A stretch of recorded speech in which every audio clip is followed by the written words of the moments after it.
तो मेरे पास भाई लिस्ट आ चुकी है कि आपके लिए कौन सा आईफोन बढ़िया रहेगा। देखो आईफोन का क्रेज बहुत है, खासकर इंडिया मार्केट के बारे में बात करूँ मैं, इंडिया में लड़कों में इतना क्रेज आ चुका है आईफोन में कि भाई सारे अब आईफोन लेके घूमते हैं। बच्चों ने अपने माँ बाप के साथ शर्तें लगाई हुई है कि भाई मैं पढ़ूंगा बस मेरे को आईफोन लेके दे दो यार। तो बस फिर आज इस वीडियो में बात करेंगे आपके लिए कौन सा बढ़िया फोन रहेगा। देखो मैं हर बजट के बारे में बात करने वाला हूँ। अगर आपका बजट टाइट है तो उसके बारे में बात करूंगा। अगर आपका बजट भाई एक्सटेंड हो सकता है तो आपके लिए बढ़िया कौन सा रहेगा। और अगर आपके पास बहुत टाइट बजट है यार, मतलब घर वाले मान तो गए हैं बट बहुत कम पैसा दे रहे हैं, तो उसके लिए बताऊंगा कि कौन सा बढ़िया फोन रहेगा आपके लिए। फोन नहीं आईफोन रहेगा कौन सा बढ़िया। शुरू करने से पहले मेरा नाम है सक्षम, आप लोग देख रहे हैं टेक यूनाइटेड एंड अगर आपको वीडियो पसंद हो रही है तो सब्सक्राइब करना मत भूलना यार। तुम्हारा भाई मेहनत करता है यार, मेहनत का थोड़ा तो फल मिलना चाहिए ना। बात तो सही है। अब जो पहला आईफोन है ना, ये ओवरऑल बेस्ट आईफोन है अब तक का, ठीक है। ये है आईफोन 15 और आईफोन 15 प्लस। अगर मैं फीचर्स के बारे में बात करूँ तो इसमें भाई आपको काफ़ी सारे फीचर्स नहीं मिल जाते हैं नोन प्रो के अंदर। बेसिकली भाई इसमें आपको नई नोच मिलती है, नई नोच in the sense dynamic island आपको इस फोन के अंदर मिलता है, जो आपको किसी भी नॉन प्रो वर्जन में नहीं मिलता। पहले आपको सिर्फ प्रो वर्जन में मिलता था, लेकिन प्रो भाई औकात से बाहर थे, बजट से बाहर थे, तो भाई बहुत कम लोग अफोर्ड कर पाते थे। और दूसरा बड़ा फीचर है इसमें भाई आपको 48 मेगापिक्सल मिलता है।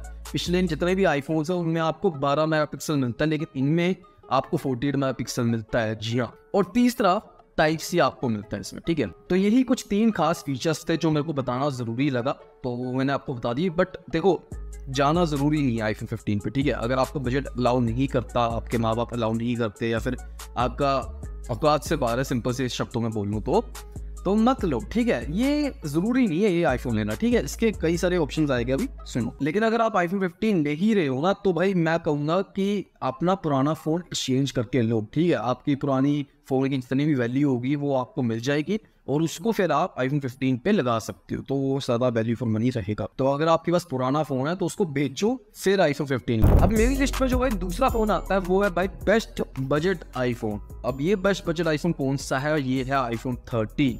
देखो आईफोन 13 ना तो ज़्यादा पुराना है ना ज़्यादा नया है, ये बीच में आता है, ठीक है। तो अगर आप मान के चलो आईफोन 13 को 5 साल भी चलाओगे ना, तो आपको ऐसा नहीं लगेगा कि भाई मेरा फ़ोन पुराना हो चुका है। क्योंकि पर्सनली भाई मैंने आईफोन 12 और 12 प्रो की वीडियो बनाई हुई है एंड मैंने उनमें साफ साफ बोला है अगर आपका बजट कम है तभी ये लेना, वरना मत लेना।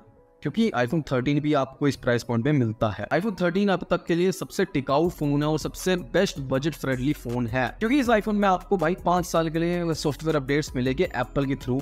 तो आपको 5 साल तक नहीं लगेगा भाई मेरा पुराना फोन हो चुका और मुझे बदलने की जरूरत है, ऐसा नहीं लगेगा। अब ये जो आईफोन मैं आपको बताने वाला हूँ ये मेरी लिस्ट में नहीं है, बट फिर भी मैं बता देता हूँ। आईफोन 14 और आईफोन 14 प्लस को आप इसलिए कंसीडर कर सकते हो क्योंकि उसमें भाई आपको वैरायटी ऑफ कलर्स मिल जाते हैं, नए नए कलर्स मिल जाते हैं। तो अगर आप नए नए कलर्स के शौकीन हो, जैसे कि नीले, पीले, हरे, पर्पल, इन सब के शौकीन हो, तो आप आईफोन 14 पे जा सकते हो। बट ज़रूरी नहीं है, मैंडेटरी नहीं है, क्योंकि भाई कोई डिफरेंस नहीं है आईफोन 14 में।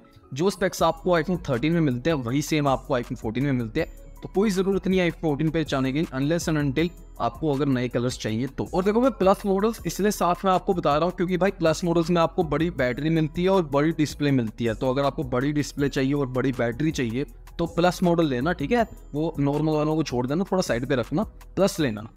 ओके, बात करते हैं सबसे चीपेस्ट आईफोन के बारे में। अगर आपको सबसे सस्ता टिकाऊ फोन चाहिए अब तक का तो आप ले सकते हो आईफोन SE, ठीक है, 2022 वाला। इसमें आपको वही 4.7 इंच की LCD डिस्प्ले मिलती है जो आपको आईफोन 8 में देखने को मिलती है। बट स्टिल मैं बोलूँगा इस आईफोन को आप मत लेना क्योंकि भाई इसकी बहुत छोटी डिस्प्ले है यार। क्या ही करोगे इतनी छोटी डिस्प्ले का यार। आपका गेम खेलने का मन नहीं करेगा, आधी जगह वो भाई आपकी उंगलियां ले लेंगी गेम चलाने को। देखोगे कहाँ, मूवीज भूल जाओ, नहीं देख पाओगे। और 1 साल के अंदर अंदर आप खुद अपने आप को सोचोगे कि मैंने भाई ये आईफोन क्यों ले लिया। बट स्टिल अगर आपका भाई बजट टाइट है, काफ़ी टाइट है, घर वाले मान ही नहीं रहे भाई इस बजट से ज़्यादा खर्चने को, तो आईफोन SE बेस्ट है अब तक के लिए मेरे को। और आईफोन 8 के जितने भी फीचर्स थे like wireless charging and so on, तो वो भी आपको इसमें मिलता है। तो मैं थोड़ा सा वीडियो को ना ओवरव्यू दे दूं कि अगर आप बजट एक्सटेंड कर सकते हो अपना, तो आईफोन 15 और आईफोन 15 प्लस से कोई बेटर ऑप्शन नहीं है, क्योंकि उसमें आपको डायनेमिक आइलैंड मिलता है, टाइप सी पोर्ट मिलता है और आपको 14 मेगापिक्सल मिलता है भाई, जो कि बढ़िया फोटोज क्लिक करता है। अगर आप बजट के अंदर अंदर रहना चाहते हो तो आपके लिए आईफोन 13 बेस्ट रहेगा, उससे नीचे या उसके आगे कुछ ना देखो, ठीक है। और अगर आपका बजट एकदम टाइट है तो आप आईफोन SE पे जा सकते हो या फिर आईफोन 12 प्रो पे जा सकते हो। 12 प्रो मैं इसलिए कह रहा हूँ क्योंकि वो थोड़ा सा ना प्रीमियम लगता है यार। आईफोन SE से कंपेयर करो तो बढ़िया लगता है यार, ग्लास बॉडी मिलती है आपको, स्टेनलेस स्टील बॉडी मिलती है और 3 कैमरास मिलते हैं। और कौन कौन से आईफोन आपको अवॉइड करना चाहिए, तो सबसे पहले भाई iPhone 8, iPhone 7, iPhone 10, iPhone 10s, iPhone 10R, iPhone 11, iPhone 11 pro, क्योंकि इन आईफोन्स में ना तो आपको भाई सॉफ्टवेयर अपडेट्स मिलने वाले हैं और कुछ टाइम बाद भाई सिक्योरिटी अपडेट्स भी एप्पल बंद कर देगा इन फोन्स की। और सिंपल सी बात है भाई, अगर आपके आईफोन्स में सिक्योरिटी अपडेट्स नहीं आएगी, सॉफ्टवेयर अपडेट्स नहीं आएंगे तो आपका फोन लैग मारने लगेगा, स्लो हो जाएगा डे बाय डे और सिक्योरिटी भी थोड़ी कम होती रहेगी आपके आईफोन की। तो मत लेना यार, क्योंकि बात अगर आपकी प्राइवेसी की आ जाती है, सिक्योरिटी की आ जाती है ना, तो फिर कुछ चीज़ें मायने नहीं रखती भाई।